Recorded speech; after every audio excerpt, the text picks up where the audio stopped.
Hi, we're Phoenix Zoo 1. This is our community partner, Rich Sarter, works with the Phoenix Zoo, and our problem that we were given is that there's minimal interaction between zoo cats and guests. So when we started brainstorming for this project, we had a lot of different ideas we initially came up with, but ultimately we as a group had a consensus that we wanted to do something with cats. And from there we decided that we wanted to do something along the lines of like a chasing device or something that would induce like an instinctual behavior with these cats at the exhibits. So we were conflicted between choosing like a laser toy or like some sort of cat and mouse toy, but we ultimately decided on doing a laser toy for our project, which is what we still have today.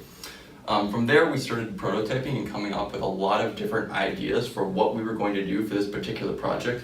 The first one we came up with, and this is the one we thought we were going to do for the final project, was a laser chandelier. The idea being that if we would have this laser chandelier mounted from the roof of the exhibit, and users outside the exhibit would be able to control different lasers around the chandelier with a dial, creating a user interaction between the guest and the cats. The next one we did was like a joystick control laser along with similar ideas, except it would be just one laser that's mounted again at the ceiling of the exhibit, and it would have like a full range of motion. You could pan horizontally and vertically, so a lot more range in motion compared to the laser chandelier where those lasers were in like a fixed position and the dial was simply just turning them on and off.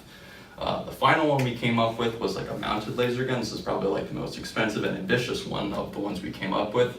The idea being we'd have like this, almost like a laser turret you can think of as, and it would be mounted above the exhibit, so it would have like a larger range of motion. We would primarily do this for like a bigger exhibit where there's like a lot more open range and space to like point the laser. But as you can see, it's kind of ambitious in the project and would require a lot of different things to consider. So that's why we primarily looked at the laser chandelier initially. For testing, we had two main choices of laser. One of them was a 5 milliwatt laser diode, the other was a 100 milliwatt green laser pointer. So there were two things that we were considering mainly while testing. One was safety, it couldn't harm the cat's eyes, and the other one was distance. You had to be able to actually see it at a decent distance in the day. The green laser performed much better for distance. We were able to see it many feet away in the daytime, while the red laser diode, that wasn't the case. You couldn't see it, even a relatively short distance in the daytime. However, the green is more dangerous. It's a higher class laser, and if you were to expose it to your eye for a decent amount of time, you could damage it. And then also research states that green is more attractive to cats, so for the purpose of actually getting their attention to run around the exhibit, green might be better. And then that's the green laser. This is our laser diode right here. Okay, our next steps for this project are going to be researching more safety we can use on the laser, such as diffraction or finding a less intense laser. We also want to test more in the zoo environment so we can see how it's going to look within the exhibit.